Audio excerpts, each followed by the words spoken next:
प्यारे विद्यार्थियों, आज हम मुग़ल बादशाह हुमायूं के बारे में चर्चा करेंगे। मुग़ल बादशाह हुमायूं का भारत में बादशाह के रूप में दो कार्यकाल रहे। प्रथम 1530 से 1540 ईस्वी और दूसरा 1555 ईस्वी से 1556 ईस्वी। बीच के समय में भारत में एक बार पुनः अफ़गान राज्य की स्थापना हुई। 1540 ईस्वी में शेर शाह अफ़गान के द्वारा हुमायूं को भारत से बाहर खदेड़ दिया गया और बाद में ईरान के शासक तहमास्प की सहायता से 1555 ईस्वी में हुमायूं भारत का पुनः बादशाह बनने में सफल हुआ, परंतु एक वर्ष के शासन के पश्चात अपने ही द्वारा बनाए गए पुस्तकालय की सीढ़ियों से गिरने के कारण हुमायूं की मृत्यु हो गई। मुग़ल बादशाह हुमायूं का जन्म 1508 ईस्वी में काबुल में हुआ था और ये मुग़ल बादशाह बाबर का सबसे बड़ा पुत्र था। इसके बाद में बाबर के अन्य पुत्र अर्थात हुमायूं के भाई कामरान, अस्करी और हिंदाल भी थे, परंतु चूंकि सबसे बड़ा पुत्र था, इस कारण से बादशाह बनने की संभावना सबसे ज़्यादा हुमायूं की थी।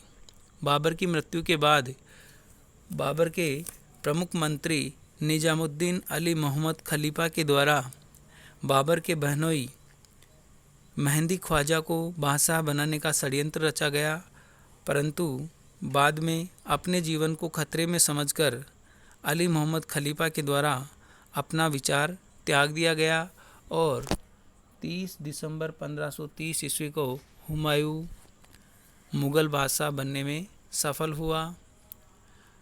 बाबर के द्वारा हुमायूं की शिक्षा दीक्षा की बहुत ही अच्छी व्यवस्था की गई थी। सैनिक शिक्षा भी हुमायूं को दी गई थी और इसी के चलते पानीपत के युद्ध, खानवा और अफ़गानों के साथ हुए युद्धों में हुमायूं के द्वारा अपनी सैनिक प्रतिभा का परिचय दिया गया। अर्थात बाबर के द्वारा लड़े गए इन युद्धों में हुमायूं ने भी भाग लिया और अपनी सैनिक प्रतिभा का परिचय दिया। इसी प्रकार हिसार फिरोजा, बदख्शां की जागीरों और संभल हिसार, फिरोजा, बदख्शां और संभल की जागीरों में बाबर के समय हुमायूं को प्रशासनिक दायित्व दिया गया और उस प्रशासनिक दायित्व का भी कुशलतापूर्वक हुमायूं के द्वारा संचालन किया गया। इस प्रकार से बाबर ने अपने जीवन काल में ही हुमायूं को सैनिक प्रतिभा और प्रशासनिक योग्यता को बढ़ाने का मौका दिया और इसमें बहुत कुछ हुमायूं को सफलता भी मिली, परंतु फिर भी बाबर की मृत्यु के बाद बहुत सारी कठिनाइयों ने हुमायूं को यकायक आके घेर लिया और मुग़ल बादशाह का ताज हुमायूं के लिए कांटों के ताज के समान साबित हुआ। अर्थात बहुत सारी कठिनाइयों का हुमायूं को सामना करना पड़ा। उनमें से कुछ कठिनाइयाँ हुमायूं को बाबर से विरासत में प्राप्त हुई, वहीं कुछ कठिनाइयाँ उसके सगे संबंधियों और भाइयों के द्वारा उत्पन्न की गई। कुछ परेशानियाँ हुमायूं के अर्थात मुग़लों के दुश्मन अफ़गानों के द्वारा उत्पन्न की गई, वहीं कुछ कठिनाइयों को उत्पन्न करने में हुमायूं की व्यक्तिगत योग्यताओं ने भी कार्य किया, अर्थात उसकी व्यक्तिगत दुर्बलताओं के कारण भी समस्याएं उत्पन्न हुई। हुमायूं की कठिनाइयों की अगर हम बात करें तो सबसे पहले बाबर द्वारा विरासत में प्राप्त, अर्थात बाबर के द्वारा हुमायूं के लिए एक बहुत बड़ा साम्राज्य अर्थात लगभग संपूर्ण उत्तरी भारत हुमायूं के लिए छोड़ा, परंतु बाबर को बहुत कम समय भारत में रहने को मिला। इस कारण से प्रशासनिक सुदृढ़ता का उसमें अभाव रहा, एक कुशल प्रशासनिक व्यवस्था वो नहीं बना सका और एक अव्यवस्थित बड़ा साम्राज्य हुमायूं को विरासत में मिला। साथ ही साथ बाबर ने अपनी उदारता की नीति के कारण दिल्ली और आगरा से प्राप्त अधिकांश राजकोष अपने मंत्रियों और सैनिकों में बांट दिया, जिस कारण से रिक्त राजकोष की समस्या का भी हुमायूं को सामना करना पड़ा। इसी प्रकार बड़ी बड़ी जागीरें सगे संबंधियों और मंत्रियों को देने के कारण उनकी भी महत्वाकांक्षा बहुत ज़्यादा बड़ी हुई थी। इस प्रकार हुमायूं को बाबर के द्वारा विरासत में एक बड़ा साम्राज्य के साथ साथ बहुत सारी समस्याएं भी प्राप्त हुई। इसी प्रकार और मरते मरते बाबर के द्वारा कहे गए वो शब्द जिसमें हुमायूं को अपने भाइयों के साथ न्याय करने अर्थात साम्राज्य का विभाजन करने की सीख दी गई, वो सीख भी हुमायूं के लिए बड़ी कठिनाइयों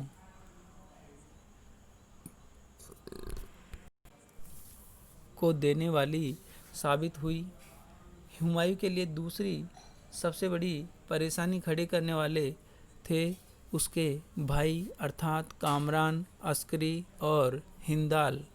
बाबर की सीख के अनुसार हुमायूं के द्वारा अपने भाइयों के साथ न्याय किया गया और विरासत में प्राप्त साम्राज्य का विभाजन कर दिया गया,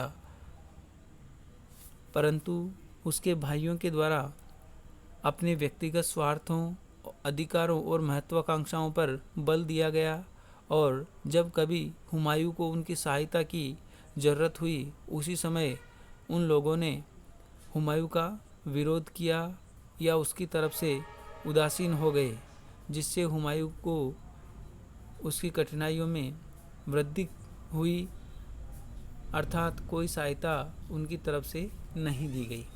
इसी प्रकार से मिर्ज़ा वर्ग और उसके संबंधियों के द्वारा भी हुमायूं के लिए समस्याएं उत्पन्न की गई।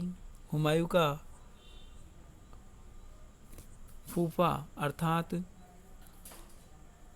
बाबर का बहनोई मेहंदी ख्वाजा बहुत ज़्यादा महत्वाकांक्षी था और बाबर की मृत्यु के बाद भी उसने सिंहासन हथियाने का प्रयास किया गया, परंतु वो असफल हुआ।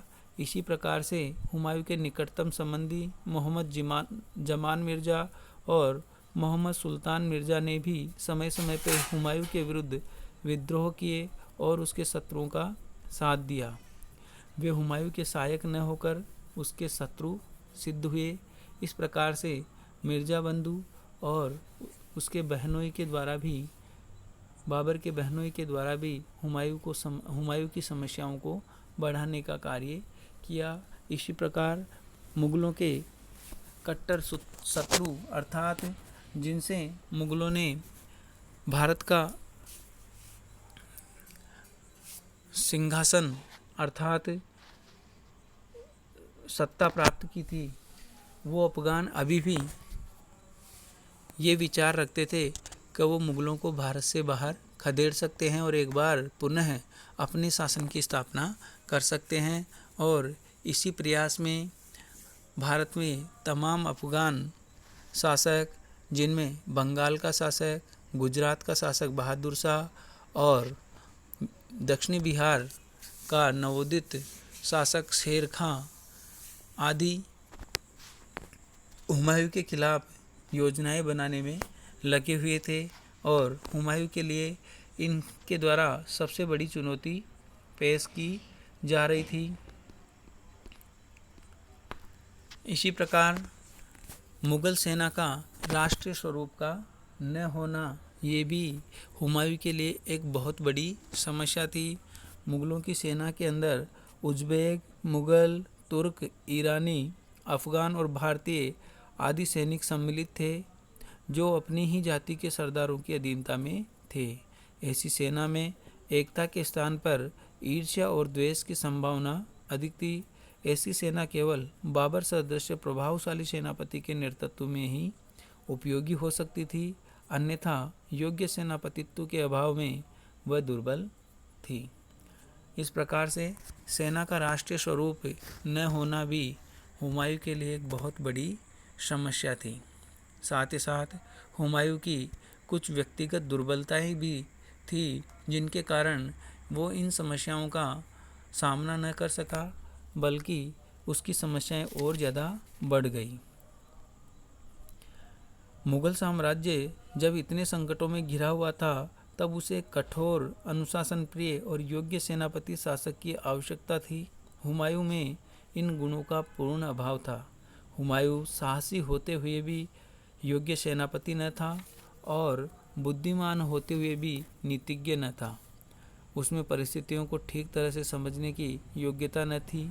उसमें दृढ़ था और निरंतर प्रयत्न करते रहने की शक्ति का भी अभाव था। उसमें नेतृत्व करने की योग्यता न थी। हुमायूं की सबसे बड़ी दुर्बलता उसकी अत्यधिक उदारता थी। लैनपूल ने कहा है, हुमायूं की असफलता का एक मुख्य कारण उसकी सुंदर परंतु विवेक रहित दयालुता भी थी। इस प्रकार हुमायूं के चरित्र के दोष भी उसके लिए प्रमुख कठिनाई थे। इसी प्रकार हुमायूं को अपने पिता की सीख को मानते हुए साम्राज्य का जो विभाजन अपने भाइयों में किया गया, वो भी बहुत बड़ा अविवेकपूर्ण निर्णय था। उसके कारण उसकी समस्याएं बहुत ज़्यादा बढ़ गई थी। हुमायूं ने अपने भाइयों को विस्तृत भूप्रदेश दिए। आरंभ में ही उसने अस्करी को संभल, हिंदाल को मेवात और कामरान को काबुल तथा कंधार प्रदान कर दिए। बाद में उसने कामरान को पंजाब और हिसार फिरोजा पर भी अधिकार कर लेने का अधिकार दिया। डॉक्टर एल श्रीवास्तव के अनुसार ये हुमायूं की एक सबसे बड़ी भूल थी, क्योंकि जब मुगल राज्य को एकता की आवश्यकता थी, हुमायूं ने उसे टुकड़ों में बांट दिया। परंतु डॉक्टर आर.पी. त्रिपाठी के अनुसार ये कार्य हुमायूं को प्राचीन तुर्क मंगोल परंपरा के कारण बाध्य होकर करना पड़ा था। यदि वह ऐसा न करता तो चारों भाइयों में गृह युद्ध की संभावना थी। इस बंटवारे के कारण चाहे हुमायूं की उदारता हो और चाहे उसकी बाध्यता, परंतु एक भूल हुमायूं ने अवश्य की थी। उसे कामरान को अपने उत्तर पश्चिम के प्रदेश नहीं देने चाहिए थे, जहाँ से मुगल सेना को अच्छे सैनिक प्राप्त होते रहते थे। डॉक्टर ईश्वरी प्रसाद ने लिखा है, ये सुविधाएं देना हुमायूं की भूल थी, क्योंकि उन्होंने उसे अफगान पहाड़ियों से दूसरी तरफ के भूक्षेत्रों से पृथक कर दिया। कामरान के हाथों में हिसार फिरोजा के चले जाने से दिल्ली कांधार की मुख्य सड़क पर उसका अधिकार हो गया और इस प्रकार से हुमायूं को मुगल शासक बनते ही, अर्थात मुगल बादशाह बनते ही विभिन्न प्रकार की समस्याओं ने आ घेरा और इस कारण से उसका मुगल बादशाहत का जो ताज था वो एक कांटों के ताज के समान साबित हुआ। हुमायूं ने अपनी इन समस्याओं के समाधान के लिए किस प्रकार से निर्णय लिए, किस प्रकार से कार्य किए और कहाँ तक वो सफल हुआ, इसके बारे में अगले वाले वीडियो लेक्चर में चर्चा करेंगे। धन्यवाद।